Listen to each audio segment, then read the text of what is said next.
Radio check, loud and clear. We should be live. Thank you everyone for tuning in and welcome along to the Japanese Grand Prix. We are here 30 minutes before the start of FP1 and what an exciting race weekend we have already, and quite a lot of rumours already flying around. Well, not rumours, quite a lot of news stories have been flying around, and the race weekend hasn't even begun. So that should be nice and exciting. We'll see how that goes. And good morning, good afternoon, good evening, depending on wherever you are around the world. Here in the UK, it is just hit 2 a.m. in the... Just hit 2 a.m. Yeah. Hello, BP11512 on Twitch. Duncan 2341, Mercedes illegal front wing. Yeah, that is something to talk about. I'm a bit surprised, to be honest, that Mercedes haven't been disqualified for their front wing, but that is something that we will talk about in much more detail as we get closer to FP1. Currently up on the screen we have got, the timings at the end of the Chinese Grand Prix, where we had, of course, the Mercedes 1-2 with Antonelli getting his first ever win. Then we had George Russell in second, Hamilton third, and Leclerc fourth. It was great to see Hamilton back on the podium, and it's the gap, however, was still quite big. That was the gap, as you can see there, but the two Mercedes were within 5 seconds of each other, and then the Ferraris were 20 seconds back. So still a lot of lap time to gain for the Ferraris. They've got about nearly half a second a lap on average to catch up to the Mercedes. So it's, they seem to be the second fastest car, but second fastest by quite a big margin. New background, yes, I have, what have we got? We've got some holidays from university, so I'm back at my parents' house. So that's why we've got a slightly different background.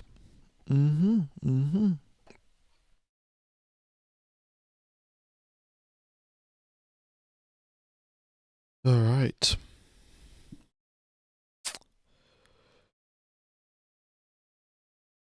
So, what else have we got to talk about? Of course, Max Verstappen has kicked out a reporter during a press conference, which was an interesting situation to say the least. But, we have... I don't know. I don't think Max really should have done that, but I'm sure the Red Bull press team will realise that he shouldn't have done that, and then he'll be forced to make some sort of apology. I don't even know if the FIA are going to investigate such a thing, but kicking a reporter out of a press conference is not really an ideal scenario.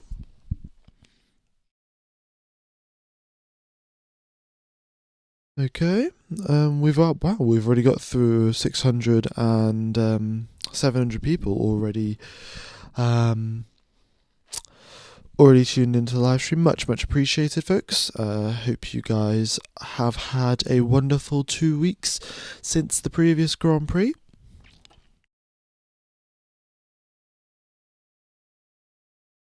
How many DNFs do you think it'll happen this week? Well, Aston Martin say that they think that both cars are going to finish the race in this weekend, so maybe that'll be 2 less retirements there.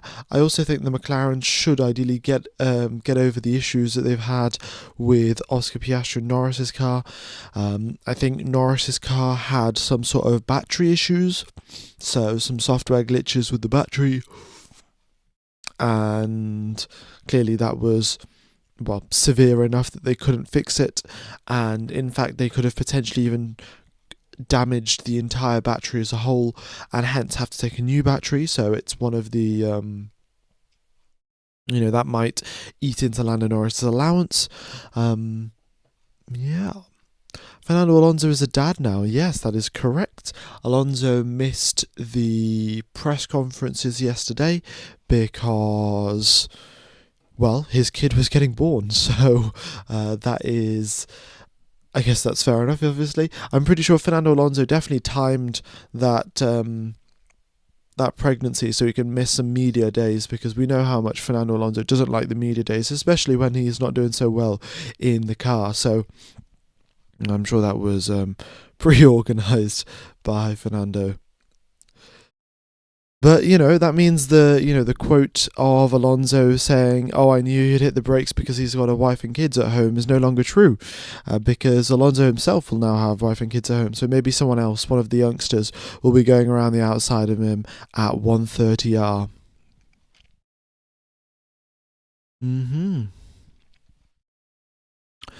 I genuinely believe the conspiracy that Aston is a sandbagging. Well, it will be. I think that's highly unlikely, but we can all believe in our own little conspiracy theories if you want. Yeah. Vibrations causing numbness isn't something you want to talk about. Yeah, I mean, I'm sure some of you guys have already seen the clips of Alonso during the Chinese Grand Prix, but there was numerous occasions where he lifted his hands off the steering wheel just to prevent, just to stop feeling the vibrations as he's going down the straight. So he'd just take both hands off and just let the car drive in a straight direction, and then pick his hands back onto the steering wheel and then continue driving. But yeah, he did that on numerous occasions. And then he also, when he retired from the race, that was not, a mechanical problem. I think that was, he retired from the race because the vibrations were just too bad. And Alonso, I think, completed 32 laps. So I think Alonso said, when they first talked about it in Australia, saying, oh, he could do maybe 30 laps or 35 laps. I can't remember the exact number. But yeah, he did 32 laps and then called it quits after too many vibrations. Well, causing numbness in his hand. April's going to be boring with no Grand Prix.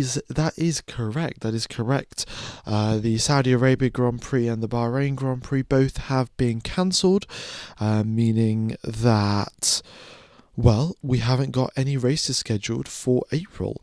It's just going to go directly to Miami in May. Yeah, let me just double check that. I'm pretty sure that is correct. Yes, Miami Grand Prix is 1st, 2nd, and 3rd of May.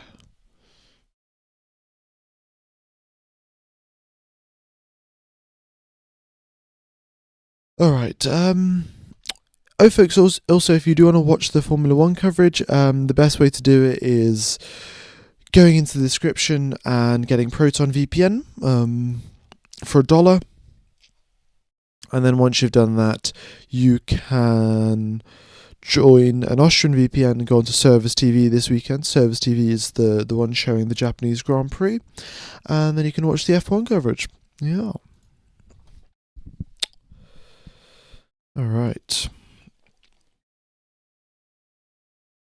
I'm going to play the live stream and you're commentating. You're much more enjoyable to listen to. Well, thank you very much for the compliment. I always do think it's I think it's a little bit crazy at that point, that people prefer to listen to me over professional commentators, but I must be doing something right. Good morning, Larry. What's your favourite tyre type, including the old tyres like super softs? I think the ultra softs just sounded pretty cool. I mean, hyper softs, I guess, sound a little bit cooler, but back in 2018, they were just not very useful, and you also didn't have them at many racetracks. So I think that, the ultra softs would be my favourite tyre. Going to bed but came to leave a like. Oh, well, thank you very much. Cordoned into it. Much appreciated. What do you think about the Mercedes investigation? The Mercedes investigation, I think, is one of the biggest jokes that I've seen, to be honest. To be frankly honest, essentially, just to quickly summarise for anyone that isn't up to date with what's been going on. When we have the drivers switch between top speed mode and sort of straight mode, right? So that's the straight mode, and then you've got the corner mode. So when your front wing and your rear wing gets when your front wing and rear wing move up and down, the rule from the FIA is that it's not allowed to take more than 0.4 seconds to move from the lower state up to the upper state, or from the upper state back down to the lower state. And the Mercedes cars on the rear wing were totally fine. They were doing their sort of movements within 0.4 seconds. But then for the front wing, I think specifically going into the turn 14 corner in China, every time that they were at that corner, the front wing would not come up quickly enough. It would come up too slow. And the reasoning that Mercedes gave was that, we miscalculated the hydraulic pressure that was needed to bring up the front wing. Because, you've got to think about this. The front wing, it's going up at 320 kilometers per hour, 300 kilometers per hour. At that speed, you've got to put a huge amount of force into rotating the wing that is currently flat into the upright and locked position. And they clearly had miscalculated the force, so it was taking longer than it should have. And, well, it was in clear violation of the rules. You could watch the replays and count out, get a timer and a stopwatch, or look frame by frame, and you could figure out that they took longer than 0.4 seconds to change between the straight mode and the corner mode. And, well, breaking the technical regulations is essentially a disqualification, right? That is what should happen. If you break the rules, you should get disqualified. And, we've seen this happen in the past where McLaren, they made a mistake when they set their ride height in Qatar. They got disqualified. George Russell in 2024, I think, in Belgium, getting disqualified for his car being underweight. And, the teams can say then, yes, it was a miscalculation. We didn't think that the car was going to be this light at the end of the race. So, this is a miscalculation on our part. But that doesn't stop it from breaking the rules, right? And there is no sort of excusable reason as to why Mercedes shouldn't be disqualified. The rules say that it's got to change within 0.4 seconds. It took them longer than 0.4 seconds. And it wasn't like it was just a one-lap thing where they had a malfunction. It was over the course of the entire race. So I am a bit frankly surprised that the FIA didn't disqualify them, because that would have lost them a 1-2. Ferrari would have went up into a 1-2. Behrman would have got a podium, and that would have been quite exciting for the sport as a whole. And also, well, it doesn't really matter if it's exciting for the sport or not. It is what the rules said. What if it's an accident and Toto says he's sorry? Well, it's I don't think that is an acceptable solution to breaking the rules, because then you can say, Ferrari accidentally put a little bit too much fuel into their engine, and they said, it's a miscalculation. So, there has to be action taken. I mean, the race have broke the story, and the FIA they've talked with the Mercedes, and they've said, it's a miscalculation, and then they've pursued no further action, right? So, I just think that's stupid. So that is my opinion on that. All right, let's see if we are getting some of the data coming through from Japan. Oh, not just yet. Still stuck with the data from China as of right now. I'm sure it'll come through in about, I don't know, 4 or 5 minutes.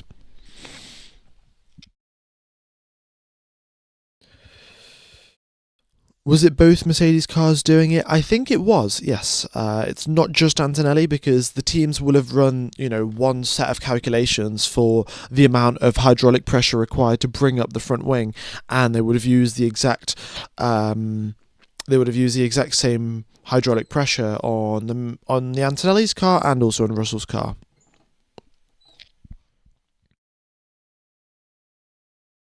This year is Mercedes' year because they're even calling a miscalculation to obvious illegal stuff that they pull. Yeah, it is. I believe the actuator was moving in the required time and the body was taking longer, hence they didn't break the rules. I saw a few people saying this. That is interesting. I don't know exactly how that would work because I suspect the actuator is connected to the body of the front wing. But look, this is the thing, right? I have said this, that it's ridiculous that this has happened, and the teams will also say the exact same thing, and they will be pressuring the FIA into investigating more, and they will be, well, the teams aren't going to let this go easily. Let's just put it that way, right? Yeah. Alright, looks like we're getting the data coming through for Japan. Very nice, very nice. Let me get rid of that. Okay.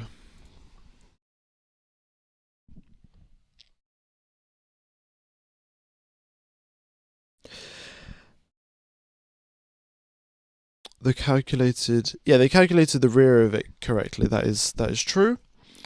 Also, folks, risk of rain is 0%. Okay. The other thing that I do want to do is go through the FIA documents here. So, just to quickly go through, has anyone got any changes? So, McLaren, no updates. Mercedes, no updates. Red Bull have got some upgrades to their side pod and also to their floor. So, you can see here the engine cover. The engine cover and the floor side pod inlet as well. So, Red Bull have got some upgrades here. Ferrari have got some upgrades to their front brake ducts and also a little bit on the front of their floor. Williams have got some front suspension improvements, structural improvements for them. Nothing for Racing Bulls. Some small tweaks here for Aston Martin in terms of the front wing and a little bit of the floor body as well.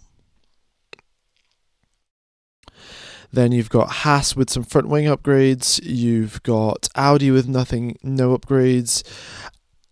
Alpine with front brake duct upgrades and rear wing upgrades.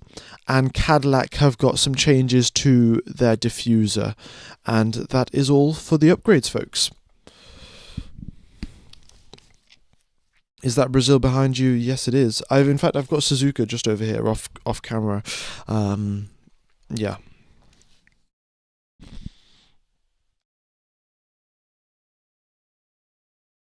Also, folks, it came out from the Chinese Grand Prix that the Red Bull car is approximately 19 kilograms overweight.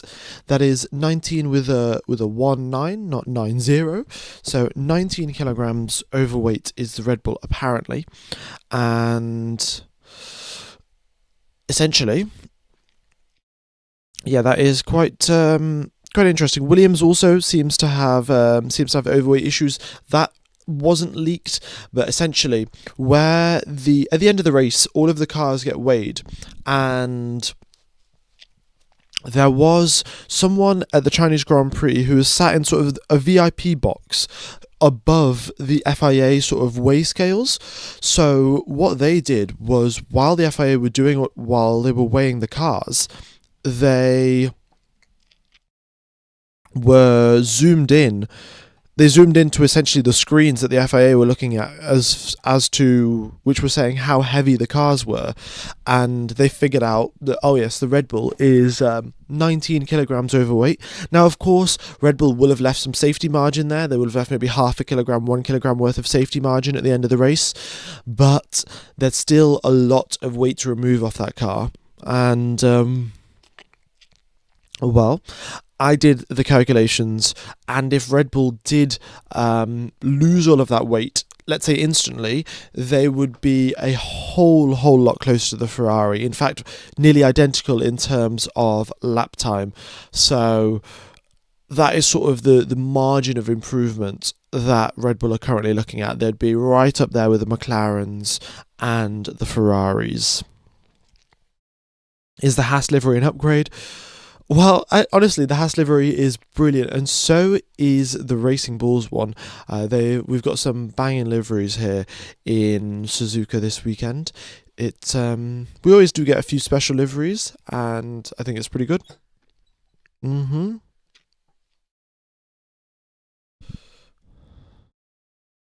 Let's see, the system to control the front wing was active for less than 0.4 seconds, and the body was lagging behind, which means technically it's not a breach of the rules. Interesting. Well, then I guess if it's not breaching the rules, then why did Mercedes admit to making a mistake of, oh, they miscalculated the hydraulic pressure? Maybe if they had calculated it properly, the body also would have moved over time. But I'm interested to see how well that is even the case. But we'll see. Of course, Mercedes are going to say everything to deny it, and maybe they'll put out a few bogus claims as well, saying, "Oh no, actually, it's technically fine with the rules." But the FIA will do the investigation after getting pressured by the teams, because of course Ferrari would love to get Mercedes disqualified for a 1-2, and they get moved up into the 1-2 at China. So yeah, Ferrari will be number one, leading that investigation.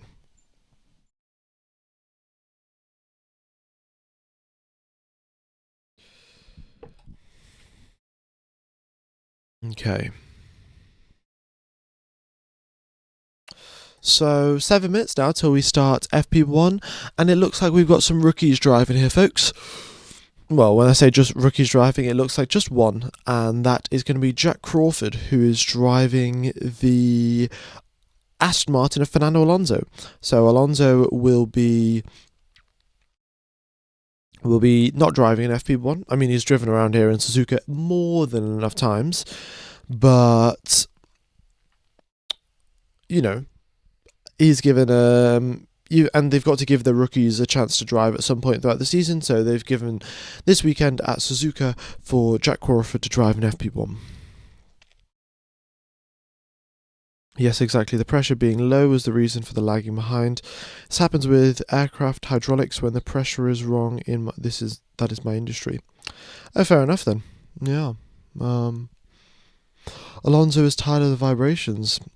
Yeah, Alonso is. I'm sure he is tired of the vibrations. He's probably had enough, more than enough, of dealing with that car.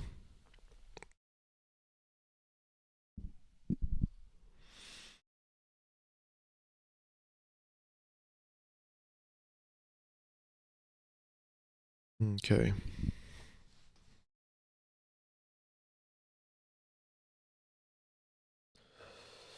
Alonso's wife and kids now. Exactly. I understood that Crawford will do FP2 too.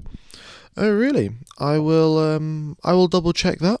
But I don't see, unless Alonso is not in Japan right now, because of course, if his, I think his baby boy was born yesterday. Quite likely, that may have been in a different country. There's no reason for it to have been in Japan, and it will most likely be probably in Spain or something like that. So maybe Alonso is just not here right now, and he'll be flying over tonight.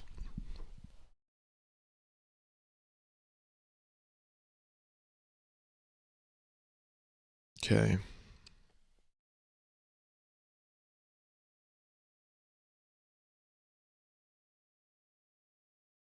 Do you think Ferrari can get a win this weekend?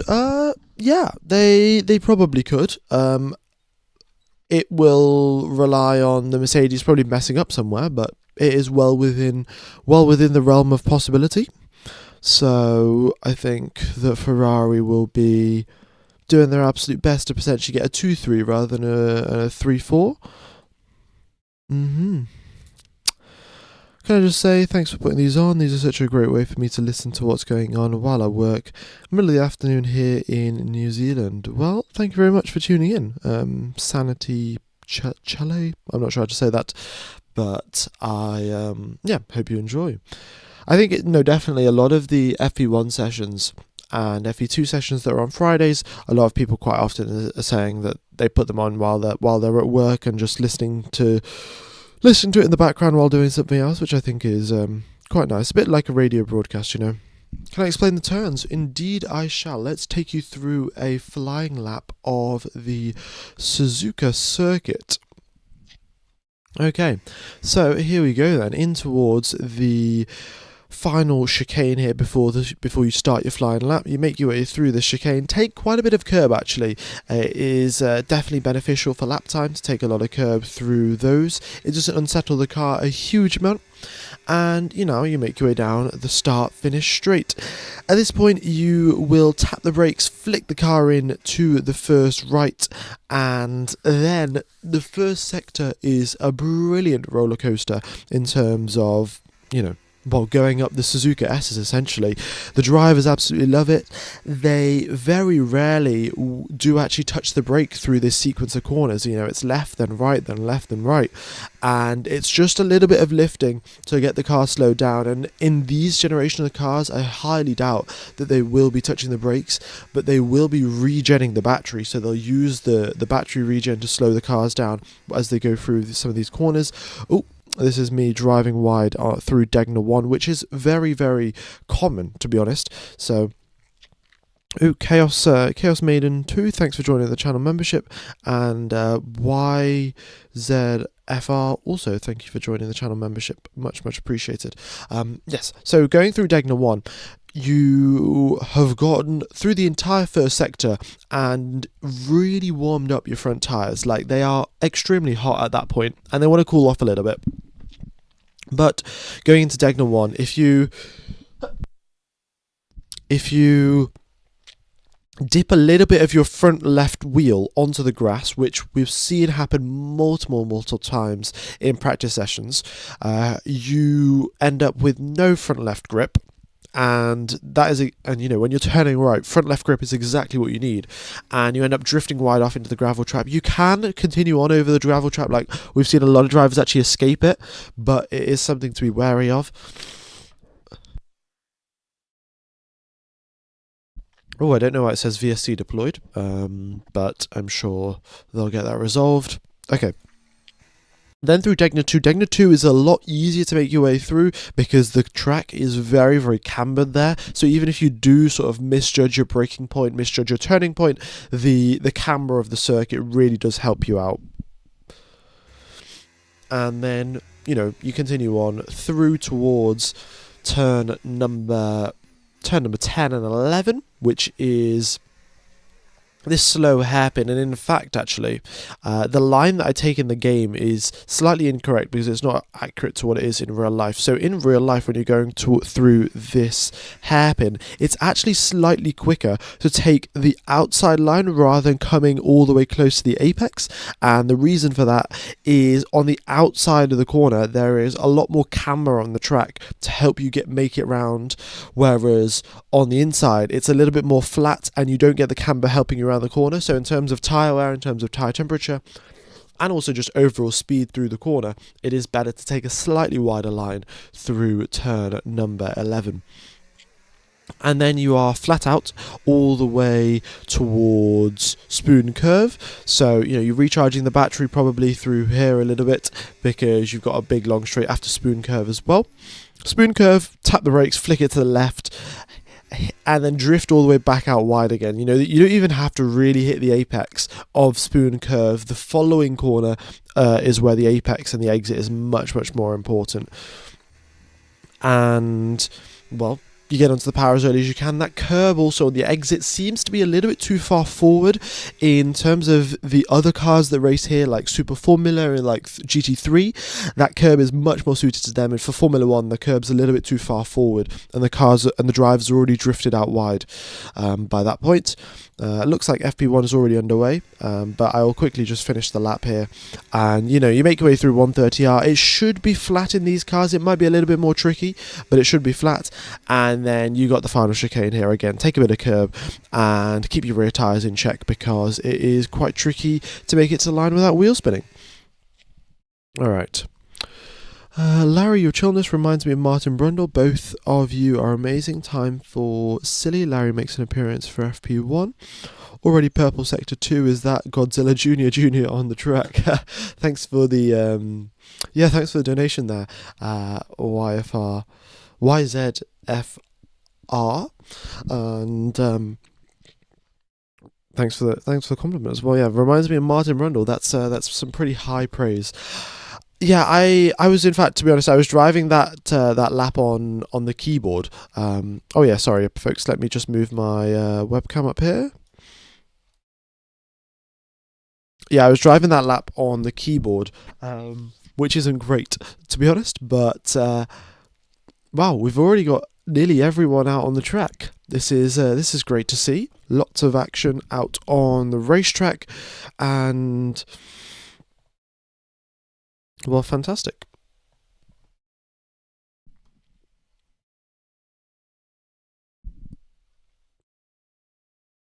Yeah, it was unfortunately, basically, as you can see from the slightly different background here, I'm here at my parents' house, but when I was recording the lap, I was at university, and I did not have my Xbox controller, and I also did not have my steering wheel. Both were here at my parents' house, and I still had to record the lap, so yeah, I had to do it on a keyboard.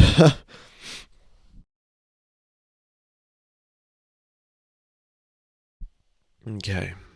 Where is this being streamed? It is being streamed on Service TV, folks. Service TV. So you join an Austrian VPN and go into Google, search Service TV F1, and you can watch the coverage. That's how I'm watching it.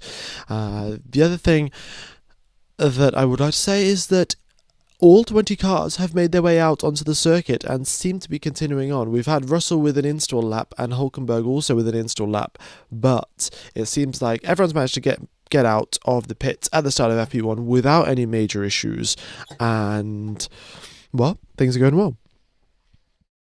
How about the Williams tyre lifting off the ground? F1 Gamer, thanks for the message there. Ovo von Born. I've definitely messed up how to say that name, but yes, Williams actually have got quite the major problem. Their car is three-wheeling through the corners. So when they are turning right, for example, the front left, the front right, and the rear left are in contact with the ground, but the rear right actually lifts up off the back of the ground, and well, they lose contact patch, they lose grip because the tyre is not touching the ground, and that is purely, I think, an issue of chassis flex. So the Williams, of course, is trying to be as light as possible, but because they in the pursuit of lightness, they have compromised the stiffness of the chassis, and that means that when they go through a corner at extreme high speeds with all of those forces going through the car, the rear of the rear wheel lifts up off the ground, which is, yeah, well, they're going to have to reduce the weight of the car further and also increase the stiffness, which is a very, very big headache for the structural engineers at the Williams team. Also, the people that specialise in the carbon fibre work, working out which layers to put in which direction to reduce this stiffness, to increase the stiffness, that will be quite the big headache for them to solve. Okay, we've currently got a Ferrari 1-2, so the time for the Ferrari meme is back. That is good to see. Okay. They are lifting the inside rear question mark. Indeed they are, folks. Indeed they are lifting the inside rear for the Williams team. Surprising, isn't it? Very, very surprising indeed. But Carlos Sainz has just managed to go top of the times very momentarily there before Oscar Piastri puts it up into the 134. But look, folks, up there on the left-hand side, the 2025 pole time, a 126.9. So still a lot of margin left to improve in terms of lap time. We've got one of the Aston Martins pulling back into the pit lane. I think that is Jack Crawford, who's got the aero rakes on the back of his car. We've now got Hadjar up into P2, so I don't think that they have got any sort of brake problems, as someone asked in the chat. He says that the brakes are cold and I have insane pulling, but now those issues have clearly been resolved. And insane pulling is quite an interesting one also, folks. So pulling is essentially when the drivers hit the brakes, the car itself wants to steer slightly to the left or slightly to the right, and depending on how big your issues are, it's more and more severe. So the reason for that is your front left brakes can get maybe a little bit more cool than the front right brakes. I'm not exactly sure how that exactly happens, unless the team have made a mistake in setting up the front brake ducts, but if you have a mismatch in brake temperature,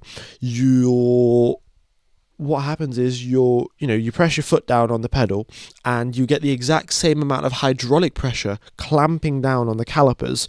Let's say you've got 2,000 newtons of force clamping down on the calipers, but because your brake temperatures are slightly different, you get a different rate of deceleration on one wheel compared to another, which then results in your car turning while getting onto the brakes. And if it's a very severe problem, the drivers are trying to brake in a straight line and they could just pull off to the left hand side, pull off to the right hand side, and well, it's quite the difficult issue to deal with. So I'm not exactly sure how they fixed that, but they have fixed it, and you can clearly see that Verstappen and Hadjar are in third and fourth.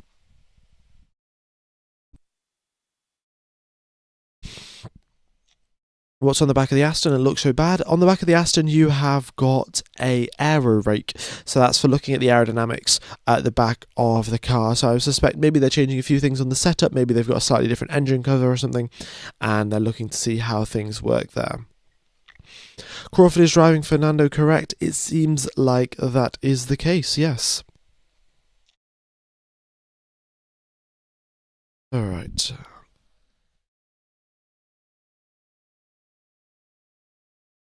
Oscar just finished his first round of 2026. Yeah, Oscar has not actually raced, has he?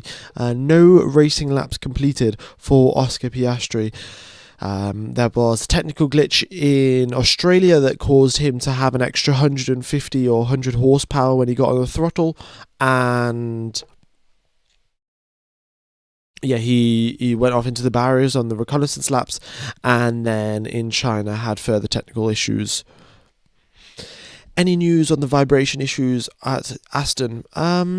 Well, there have been reports actually that the Aston Martin has got a Suzuka special engine, and it is vibrating so harshly that it's setting off the earthquake warnings in Japan. No, I'm joking. But no, it seems like they've tried to figure out some more issues, or tried to solve some of the issues with the engine mounts, and they've also put in some temporary solutions to try and reduce the vibrations getting passed through to the steering wheel. So in theory, there should be less vibrations felt by the driver. In terms of the reliability of the car, there'll only be a little bit less vibrations because they haven't solved the core problem. They have helped the sort of situation with the vibrations at the steering wheel itself, but they haven't solved the problem that they've been having all pre-season testing. Okay.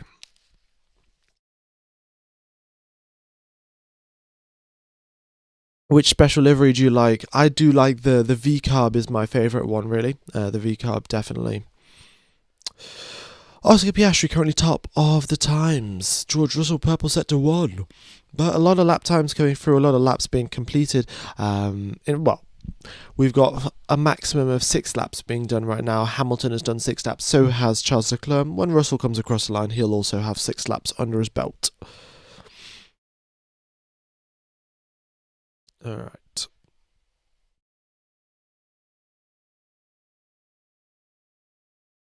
Lando's done 1 lap in the pits, yes. So, well, there you go. It seems like we've had a few drivers with some issues. You can clearly see we've got Albon, Norris, and Ocon all completing just 1 lap and then making their way back into the pit lane. So suspect that we have got. Oh yeah, they have probably got some issues with Carlos Sainz and the radio. Actually, that might be correct. The other thing that I think that the partially for the reason for that is the racetrack here in Suzuka is quite the long one. So you've got the drivers here in the pit lane, and I think Williams specifically is at this side of the garage. I can't remember 100%, but I think Williams. I can't remember, but either way, when they make their way all the way over to Spoon over here, that's quite the long distance for the radio to travel, so it could pose some issues. But the teams have definitely dealt with worse. At Spa, you've got a huge elevation change from the pit lane up to the end of the track, and then you've also got all of the trees as well, which disrupts radio communications quite frequently. But yeah, they deal with it there, and I'm sure they'll figure out how to deal with it here as well.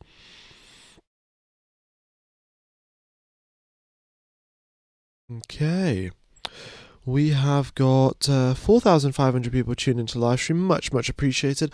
Also, folks, just to quickly clarify, there were some issues with Lando Norris's car, of course, in China. That's why he didn't take part in the race. And the issues that he had were related to his battery and a software glitch. Now, of course, we do not know for the details of what this software glitch was, but one thing that I can tell you is that batteries have a safe upper voltage and a safe lower voltage. So the phones that we've got here, I'm not sure exactly what voltage my phone battery is going to be, but when it's at 100% battery, it's probably at a voltage of like 1.55, for example. I've just made this number up, and then when it drops down to from 100% all the way to 0%, that voltage reduces a little bit. It maybe goes from 1.55 to 1.45. The reason, firstly, it doesn't go any lower than that. It doesn't go all the way to 0 for the 0 volts equals 0% battery charge.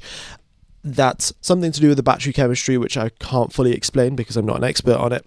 But the other thing is, all of the chips that your phone use, and the cameras and all of this and the screens, they need a minimum voltage to also work. And it's a similar story in Formula One, right? The batteries that they've got in the cars, they've got a minimum voltage and they've got a maximum voltage. And if that voltage gets exceeded via some sort of glitch or some sort of malfunction, or it goes either too low or it goes too high, you can irreparably damage the structure of the battery and sort of the integrity of it working. And you can potentially, if the issue was very, very minor, you could carry out a repair, hypothetically, on the affected cells, but it is quite the difficult task, and there's a reason why it doesn't get done very often. So I guess we'll see what happens to Lando Norris. Could it be, a continuation of the battery glitch that he had in China, then resulting in more problems? But that is just a little bit of insight into how the batteries work. Well, in general, but also in Formula One.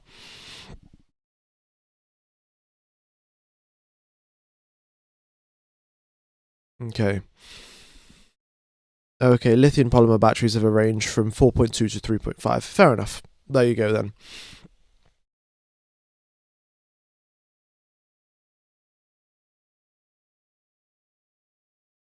What country do I set my VPN to watch on Service TV? It is Austria. Austria is the country that you want to set your VPN to.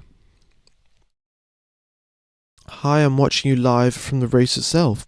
Oh, that's pretty awesome. You're in Suzuka. That is definitely a great race to watch, to be honest. Which corner are you sat at? That is, to be honest, quite a lot of the corners in Suzuka, they're all pretty brilliant to watch. spoon curve down the main straight in towards turn 1 and 2. I think that's prime seating location in Suzuka, isn't it? Turn 1 and 2. Right. What's Max's car condition? Is it fast? Well, he's only done six laps as of right now. I know he's done 7, but either way, it's a bit hard to tell. He's up there in 5th position though. Not too shabby. Not too shabby. He is drifting about a little bit. They've got some flow vis on the car, trying to work out, what the aerodynamics is doing, and yeah, a bit of drifting from Max Verstappen going into the final corner. And that's again, a bit of rear locking as he turns into the corner, or the rear sliding about on the downshifts, which isn't great.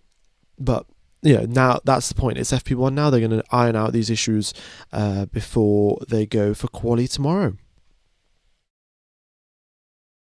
The Suzuka hairpin is hard to get right when playing with keyboard. Yeah, it definitely is.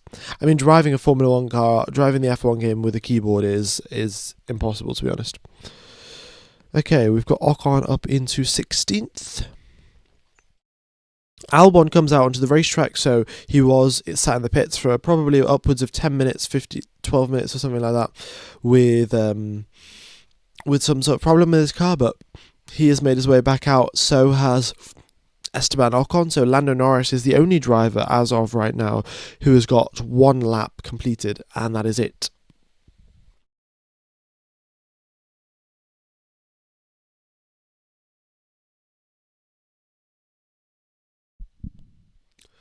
Stroll and Crawford in the pits. Yeah, they are, but they've done 3 and 4 laps. Like, they're still, it might just be part of their run plan, because Jack Crawford did have the aero rakes on his car, so they probably want to take the aero rakes off and then do the rest of the running, because I'm sure the aero rakes weigh a significant amount, and well, they ideally want to do all of their, race simulation or whatever it is with an accurate weight.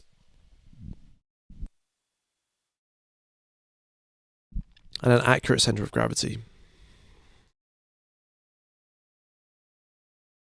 You now have things arranged. It is too small to see on my phone. I very much do apologise. I think on the YouTube app on your phone, there is a zoom in thing where you can just sort of zoom in a bit. And also, if you close the chat window, it will also make it a little bit bigger. Yeah, so ideally, if it's horizontal, close the chat window, and then you can also zoom in on the certain numbers that you want to look at, is probably the best way to do it.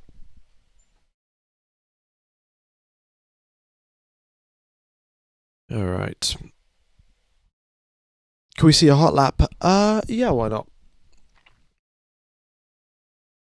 There's not too much going on the racetrack right now anyway.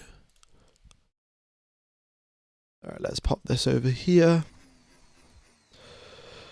So the hot lap of the circuit, you go through the final 2 corners. By the way, folks, this is driven on keyboard, so, this is why you'll see some really bad steering inputs, essentially, through all of these corners and be missing the apexes and stuff like that, but, yeah, it had to be done.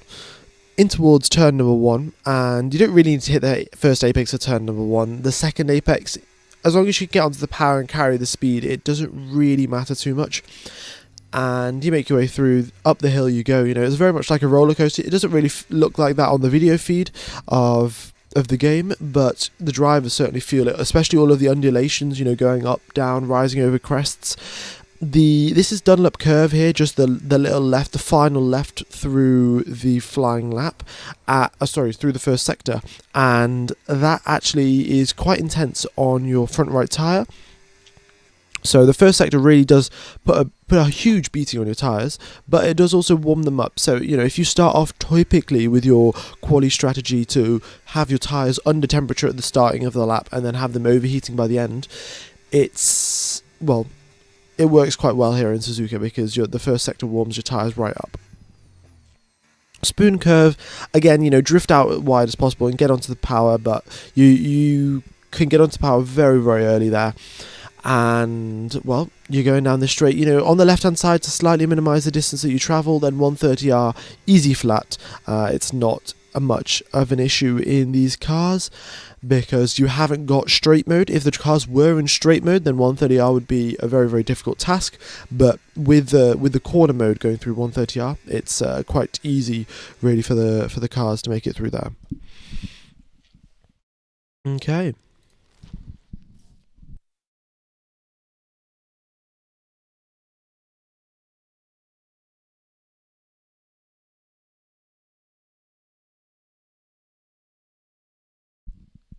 In fact, it's such a minor issue to make it through 130R. Max Verstappen was weaving before.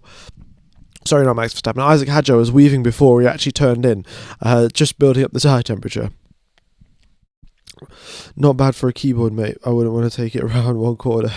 I wouldn't make it around one corner. Yeah, I mean, that wasn't my first take. Let's just put it that way. There was quite a few deleted takes before I got that one. Justin, what rear wing did Ferrari bring? Ferrari have got the normal rear wing. No Macarena rear wing here in Japan. Yeah.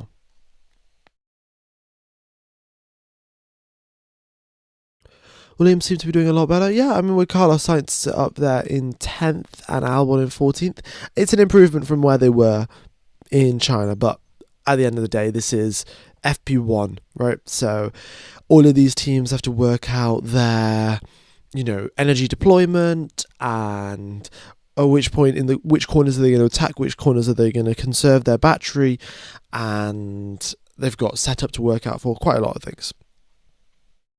Larry, you can call me Frankie. Do you like Punch? He is amazing. Do I like Punch? Is Punch meant to be a driver? I'm watching from Germany. Unfortunately, going to sleep working at 7 a.m. Well, Isaac, thanks for tuning in. And yeah, no, that probably is the wise decision, to be honest.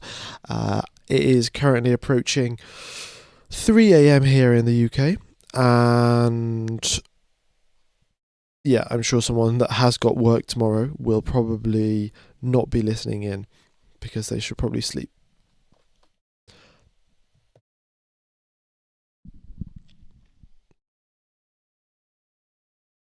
Punch the Monkey, I think, with the orangutan plushie.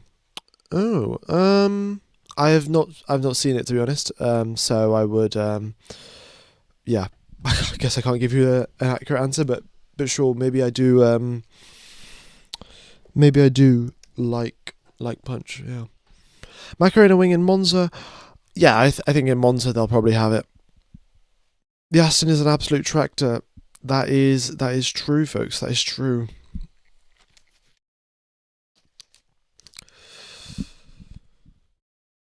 I'm watching from Japan. Maybe good evening over there. Have fun experiencing normal Japanese F1 fan habits. Oh, okay. You're watching from Japan. Fair enough. No, yeah, I haven't been keeping fully up to date with all of the fan stuff in Japan, but typically they do it pretty well.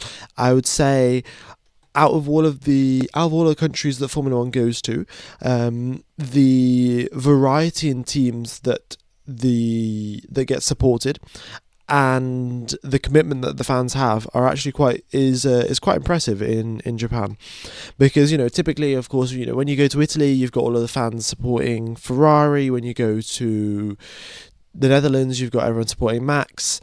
But I think in Japan you've got a big mix, and also they also go to a lot of effort with all of their outfits. Okay.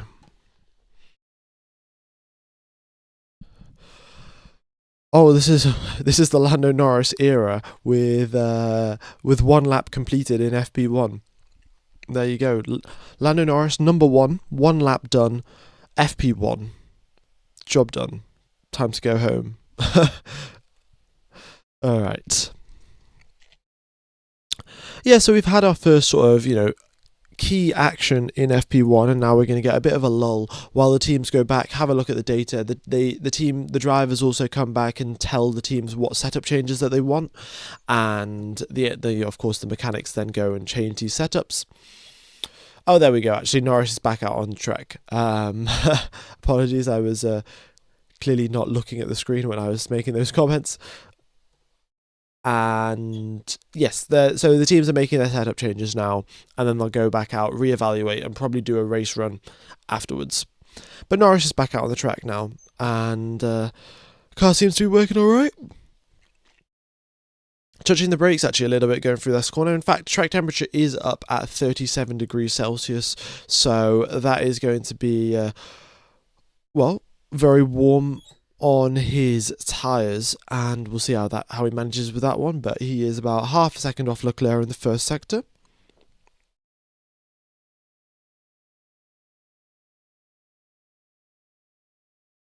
We bet on if Oscar will start the race or not. I'm sure someone somewhere will have a bet for that. Yeah.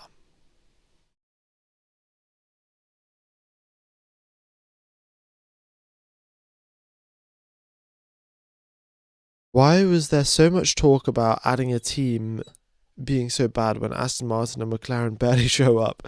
Yeah. I mean, look, still Cadillac in terms of their raw lap time is still quite a ways off the pace, but I think it always happens in these sort of new regulations when things change like this so dramatically. You are bound to get these sort of technical glitches and things like that. So yeah, it's a bit surprising, to be honest, that there were this many issues, to be honest. But yeah, I was expecting issues. I just wasn't expecting this much and to this extent as well.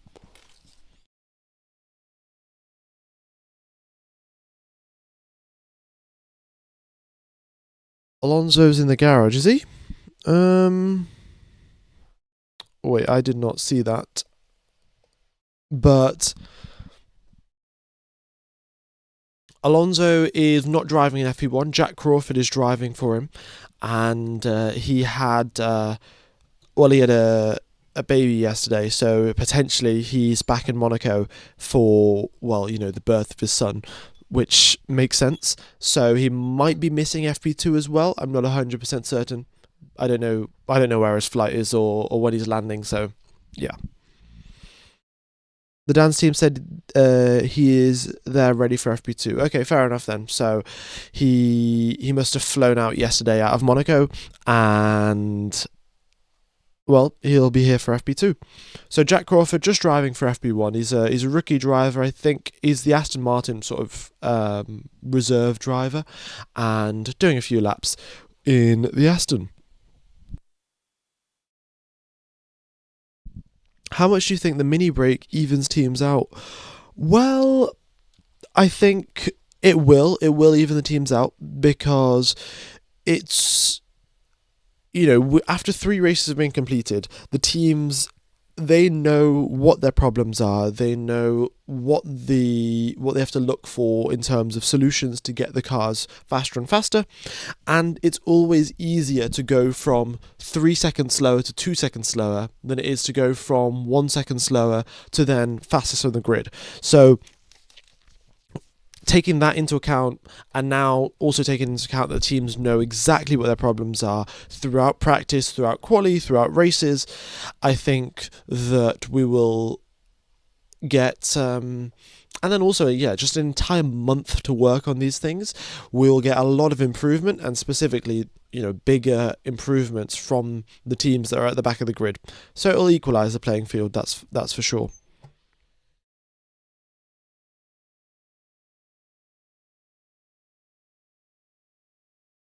Will Jack do a sub for one of the Haas drivers in practice sessions, or is it going to be another driver?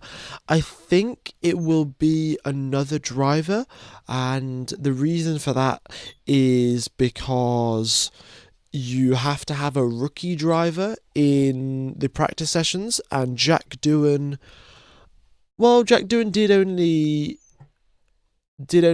2 races, 3 races with the Alpine team, and then got replaced by Colapinto, right? So potentially he could still qualify as a rookie, but I'm not certain with that one. Who is CRA? Whereas Alonso's in the garage, or he's either flying into Japan right now, but he'll be ready for FP2 soon. And CRA is Jack Crawford. A rookie is defined by the FIA as having done 3 Grand Prix weekends. Well, there you go. Doohan got replaced.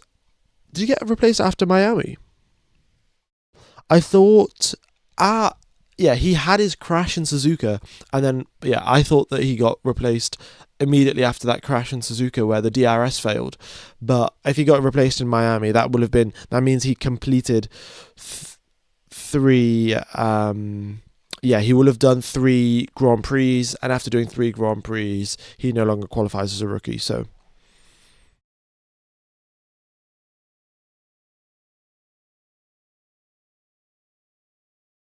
Wait, so Alonso's not a rookie? Yeah, back to the classic meme, eh? All right, Kimi Antonelli first, George Russell second, and we got Charles Leclerc in P3. We got the 2 Mercs out on soft tyres though, and Charles Leclerc not so much. Suzuka, Doohan's kryptonite. Doohan loves to crash at the same corner as Suzuka. Yeah, I mean, look, when he crashed in Suzuka in towards turn number 1, that was very clearly a DRS failure. So, yeah, that wasn't really his fault. But yeah, the occasions after that, I think for certain, there was those could have been avoided.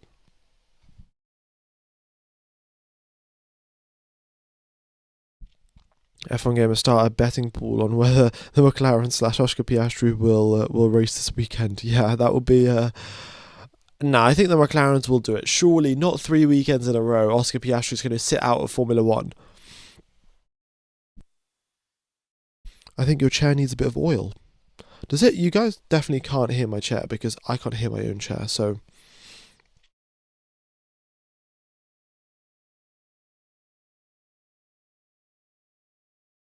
Oscar did do the sprint. Yeah. I mean, of course, sprints do count, but also they don't really count, do they?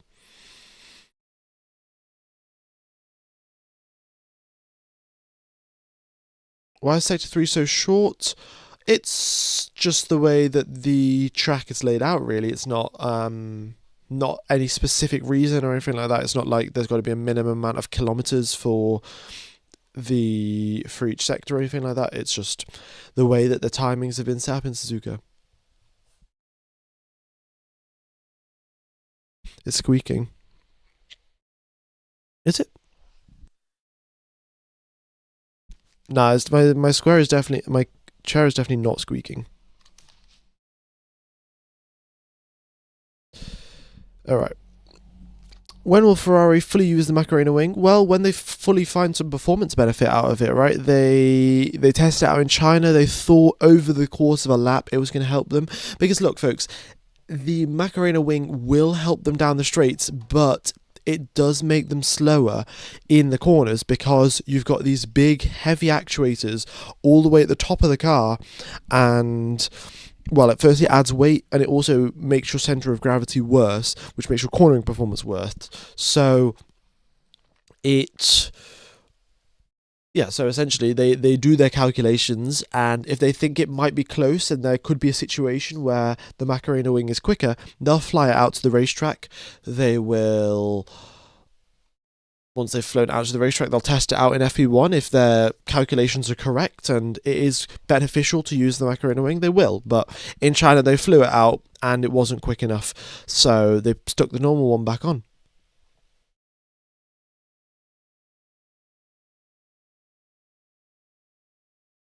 All right, we got a replay here of Lindblad losing the rear after he turns in towards Spoon Curve. Interesting there. I mean, to be fair, Spoon Curve's a pretty high-speed corner, so that is a bit of a surprise to be losing the rear turning into that one. But he just must have either his rear tyres not up to temp or overheating. The halo wing is gone, is it? Oh, okay. Interesting. Again, these teams, they everything in Formula One has got a trade-off, right? At some points it will be beneficial to use something, at some points it won't be. So they will have done their checks and they thought that it wasn't. All right, George Russell is up in P1 Very, very nice there from him. 26 milliseconds up from Antonelli. Hulk faster sector 3. That is correct. That is correct. However, it depends. If you deploy all of your battery in sector 3, then sure, you're going to be the fastest, but that doesn't make you the quickest overall over the entire flying lap. Lando Norris, 6th position. Quick to catch up is Lando Norris after sitting out for the first probably first 15-20 minutes of FP1. F1 Gamer, did you already go through the new quali battery mode situation? It's quali mode, right, because the drivers can still have 9 megajoules in the race. I think so. And yes, essentially, I haven't gone through it, so I'll quickly go through it. Essentially, the drivers can recharge their battery a certain amount over the course of a flying lap. So what they can do is the battery itself, if I remember correctly, is 4 megajoules and the recharge limit is 9 megajoules. So essentially what they can do is they can start off the flying lap at 100%. They can deplete it all the way down to 0. Then they can recharge it up one time, then deplete it all the way down to 0 again, and then recharge it again. Now that's sort of, the teams obviously will probably deploy a little bit, recharge a little bit, not going to go all the way from 100 to 0, but they have slightly tweaked the recharge settings for quali to try and reduce the lifting and coasting, because this is science here, nearly hitting the barrier and going very, very wide on Degna 2. Again, that could potentially have been a problem with the rear wheel of the Williams lifting while he goes, while they turn harshly, or it could just be, just a mistake from Carlos Sainz. But yeah, he was on a quick lap there on a set of soft tyres and had to back out of it.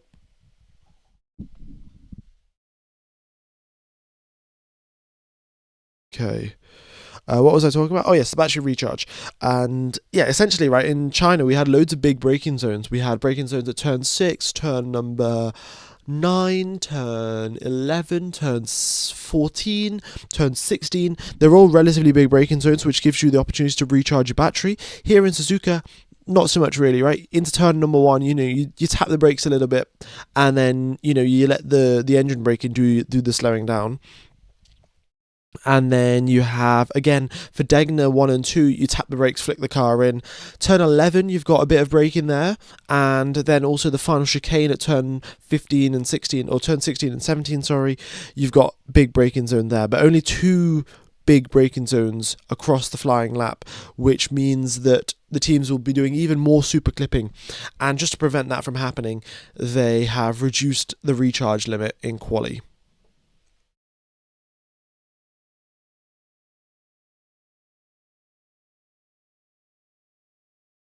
Okay.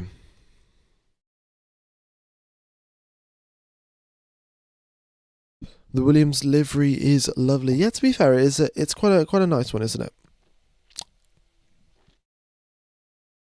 Nice shade of blue. So many cars of Flovis this session. Yes, that is correct. We do have upgrades for a few teams, right? Not huge upgrades or anything like that, but some changes here and there to the brake ducts, to the. I think Red Bull have got quite a few changes to their side pod inlets and floor and sort of engine covers and things like that. So that's why they've got Flovis out, and Williams also have got a few upgrades here and there. So, but it's not a huge upgrade package or anything like that. So there we go. Alright. Oh, also we've got 5,000 people listening in. Thanks everyone for tuning in. I hope you are all enjoying the coverage, folks. And also, this was... let's see, when did I find this out? Okay, I found out was it last Friday? It must have been, yes, last Friday. I found out, according to one of my friends, who is working in the McLaren F1 team, they were apparently listening to my live stream in the McLaren office during pre-season testing. So I think that firstly was pretty dope. And then also the other thing that he told me is that the McLaren engineer that came up with the F duct, so the F duct was that little innovation that they had in the McLaren cars in the sort of early 2000s, or was it maybe early 2010s? But either way, the person who came up with that was actually recommending my live stream to my friend. Of course, my friend already knew who I was, so basically the creator of the F duct likes my live streams, which I think is incredible. Yeah, big. You couldn't wipe the smile off my face for the rest of that day after I found that out. Yeah, pretty cool. Red Bull is just overweight. That is true. Red Bull is 19 kilograms overweight reportedly. So once they knock off all of that weight by going on a diet, maybe taking a bit of Ozempic, they will probably get within margin of the Ferraris, I think. Yeah. Oh, we've got someone who's donated a bunch of memberships. Oh, Barquito Toxico, thank you for the 20 gifted channel memberships. Oh my goodness me, 20, that is huge. Thank you very, very much there, buddy. And yeah, I hope you enjoy the channel. I hope you also get a membership for yourself as one point as well. That's so aura, Larry. Yeah, thanks guys.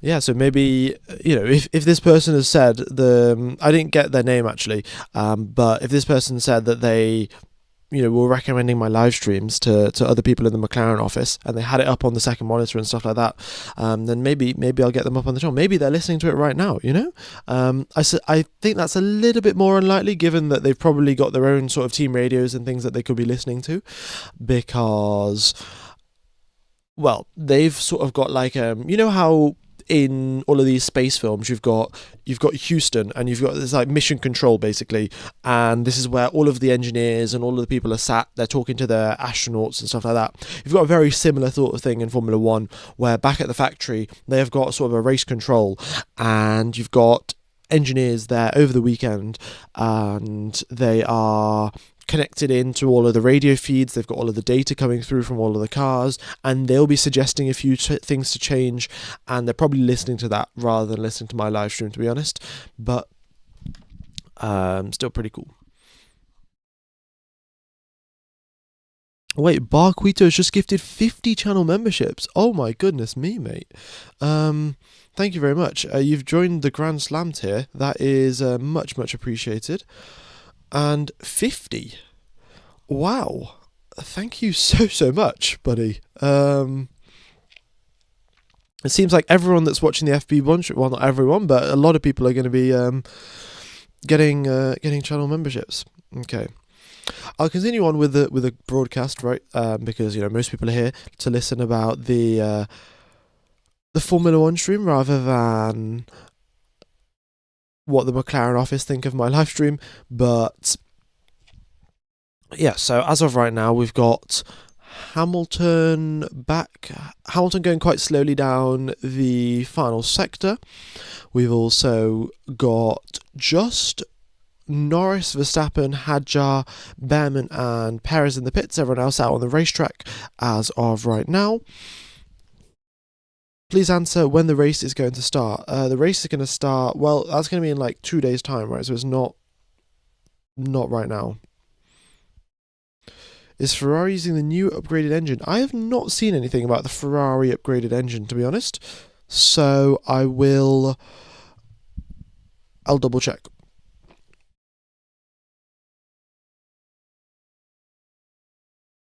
Okay.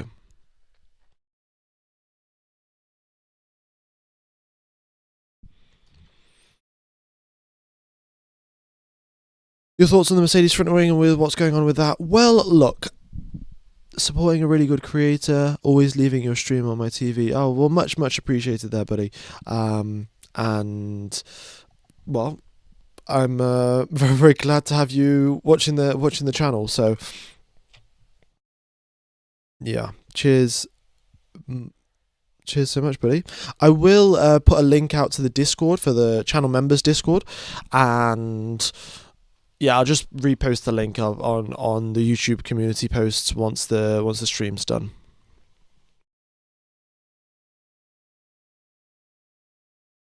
Are all teams progressing on their cars' weight loss, such as Aston, Williams, and Red Bull? Yes, they'll all be sort of pursuing the weight loss, and the majority of the work will be done in this sort of 1 month gap that we've got in Formula One now. That will be essentially the teams back at the factory. At this point, the cars have flown out to Japan, right? So now there's the race side team, and then there's the design team, and the design team at this point will have their target set. We need to reduce 10 kilograms of weight by this point, we need to reduce 15 kilograms by this point, and they are going to do all of these different things, and that's essentially their plan, and they'll have this plan set out for what they're going to do over the course of the next month, and well, they'll be working away. It's it is quite a, they do work quite a lot of hours. So the person that I know at McLaren was saying that he gets in at about 8:30 in the morning and then leaves at about 7. And the data has just decided to freeze. It will be back in about 10 seconds, folks. 10 seconds, the data will be right back on the screen. But just to sort of clarify, what was I saying? Yeah, so that is when you don't have a deadline going on. So it's 8:30 till 7 p.m. when you don't have a deadline, and when you do have a deadline, even longer. So yeah, a lot of work to do in back at the factory. Okay.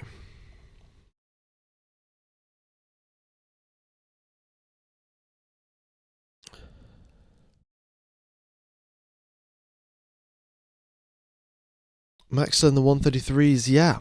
I mean, he is now dipped down into the 132, but still, there's still some work to be done. Of course, it's not perfect. Oh, here we go. Finally, my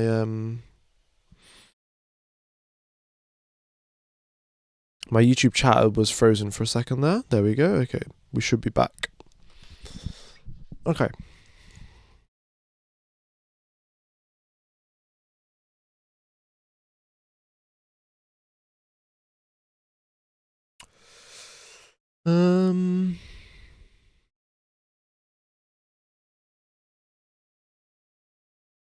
Yeah, not too much really going on. We've got a lot of team radios here from Carlos Sainz. Their radios weren't working before, but now they clearly are.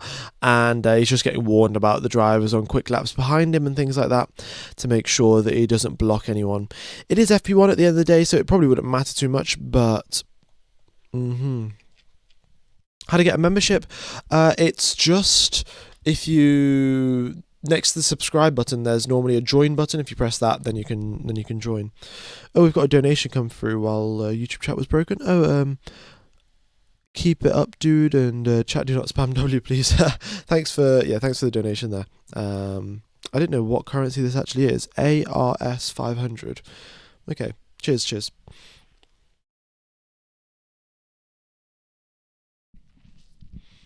Video unavailable on service. Any help? You should probably just double check that you are connected to an Austrian VPN. If you go on a website called ip.me, so IP, so I for information. I mean, I'm sure you'll be able to spell it, but just double check that you're in Austria. ARS from Argentina. Oh, okay, right. Argentina pesos. Fair enough. Well, thank you very much. Are you a Colapinto fan then? Is that the case? He is currently in 18th position. What about a second back from Pierre Gasly? But well, it is FP1 at the end of the day. Can you explain the screen? I'm new to F1 and trying to understand. Well, what have I got to explain here? You can sort of see that you've got the drivers here on the left hand side, you've got whether they're in the pits or on the racetrack, and the most recent lap time. You've got the best lap time here, which is the order that they are sorted by on the leaderboard. So you can see that the Astons here are in the 136s, which is not ideal really. They are 4.6 seconds off the pace. This is what tyres that they're on right now. This is not the tyres that they use specifically for their hot laps. So George Russell, he used a set of soft tyres for his hot laps, but right now he's out on a set of hards. So that's why he's showing hard tyres here. gap is relatively self-explanatory. Sector 1, 2 and 3 is the racetrack is split into 3 different sectors. So you can see here red here for sector 1, blue for sector 2 and yellow for sector 3. And that is, well, purple is the quickest out of anyone, green is a personal best, and yellow is slower than your personal best.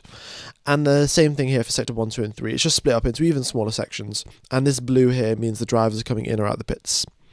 Is Alonso going to be a dad? I think Alonso already is a dad. I didn't know if this was his first kid. Someone in the chat said that he's had a few more.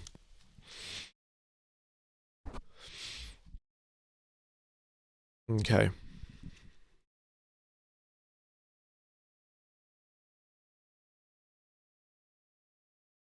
Mainly like a lot of Cadillac and Audi, fair enough.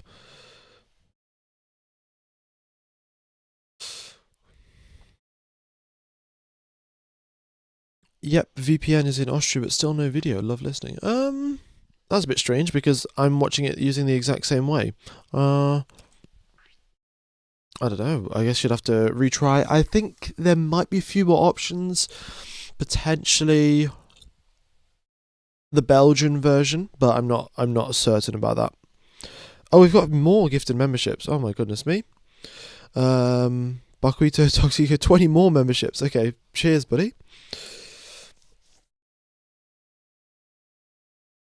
Right. So, to continue on with the broadcast and not get too sidetracked with things going on in YouTube chat right now, we have got Alonso is the father of 4 3 stepkids, and the last one is his baby. Fair enough. Did he just say Bois has Larry become Kimi? Also new corners. Also newcomers. After FP1 and FP2, try finding some short videos, learn as much as you can. Yeah, that is... I mean, sometimes I say Bois, but thanks for the donation there, Frankie. What does the sector column show? The sector column essentially just shows that in each individual sector, you've got that split into even smaller sectors. So going down the start-finish straight, for example, right? So if you're going down here, your first few purple sectors, first few dashed lines are going to be purple to indicate that you are going the quickest down the straight, and then once you hit the corners, you might go a little bit slower because you haven't got as much downforce as everyone else. So it gives you a bit of insight into who's going quickly, who's not, and at which part of the circuits. We're looking here at the track dominance between Charles Leclerc and Lewis Hamilton, and you can see that Hamilton is a little bit behind in the majority of the lap, apart from Dunlop curve and the final chicane.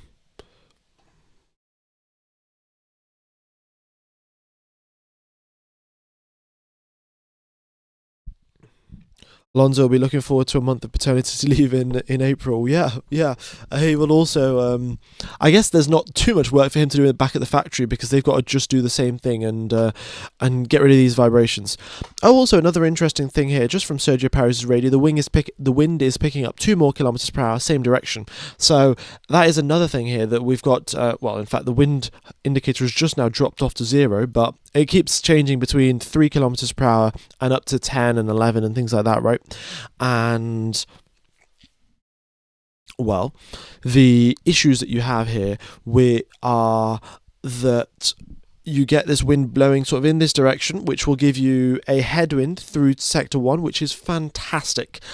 It was Suzuka Quali 2019. Sebastian Vettel got pole position, and he said that he got a headwind on his quali lap, on his pole lap, and he didn't touch the brakes whatsoever in the first sector while he was going through the S's. Not a tap of the brake pedal because of all of the extra downforce that he got from the headwind. So it's quite convenient there for the drivers if they do get a headwind blowing in, sort of this direction up the track. We've got one of the Williams having an issue there. I think that was Alex Albon, and he makes his way back to the pits now after having a little spin, I think, in turn number 16, and a little bit of debris is there as well.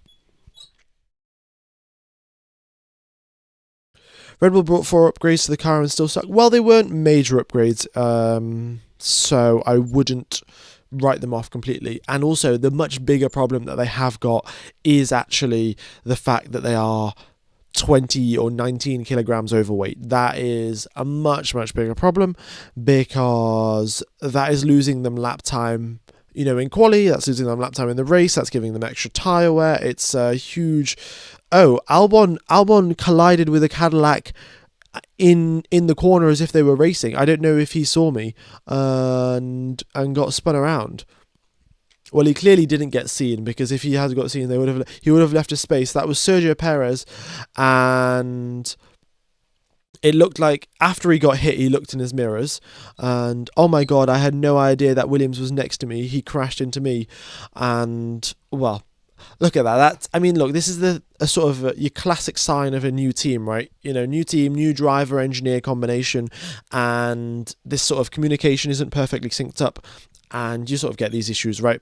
So it is not ideal there for the Williams team, because that's damaged Alex Albon's car quite a bit. I'm sure it would have damaged the Cadillac of Sergio Perez also, but yeah, just a total miscommunication there.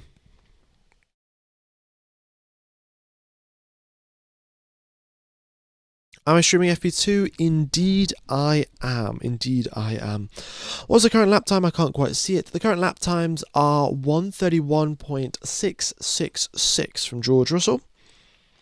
Yeah. The press conference was at Red Bull, not official.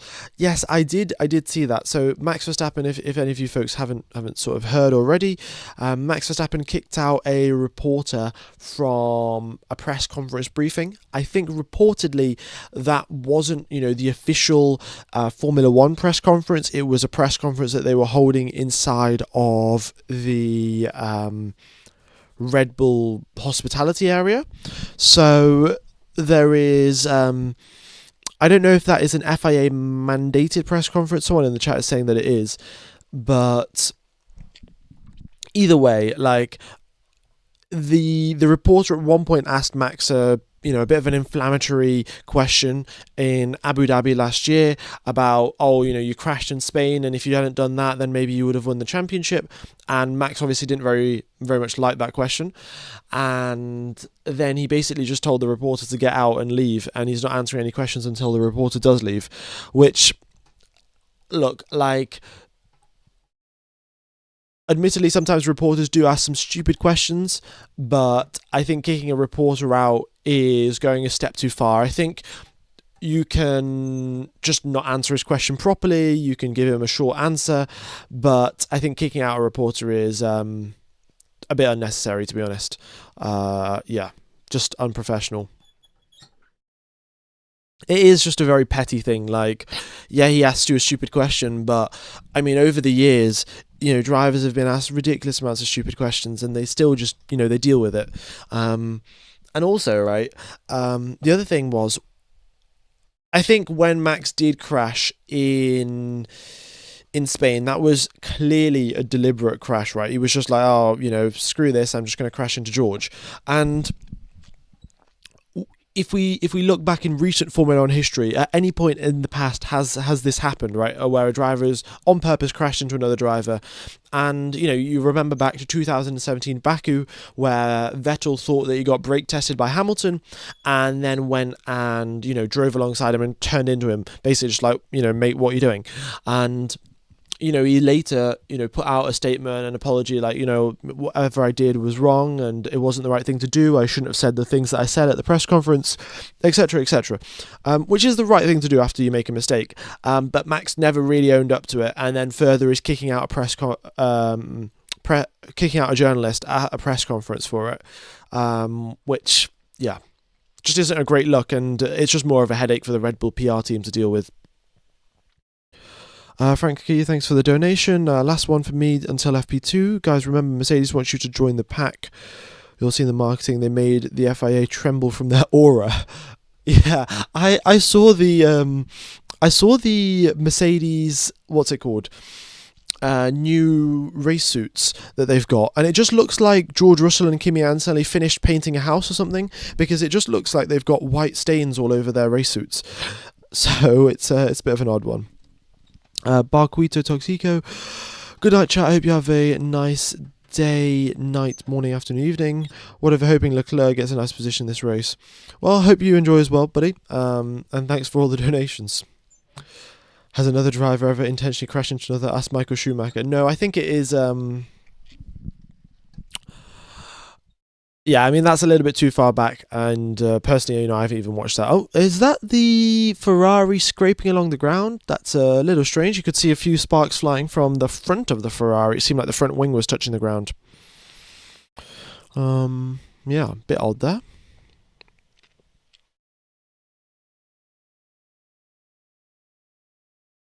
He definitely got brake tested, though. I mean, again, like, he even did get brake tested, but if you do get brake tested, it's still not the right thing to then go and drive alongside another driver and crash into them. So,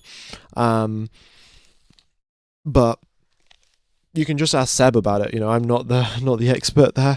And to be honest, I only started watching Formula 1 in 2018, not 2017.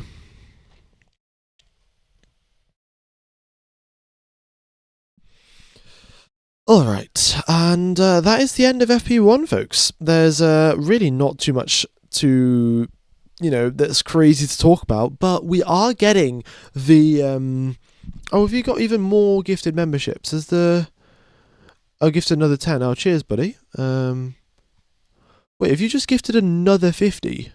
Oh my god. Okay, this is crazy. My man said last 50 and gave 50 again, couldn't I? Okay. What did I want to say?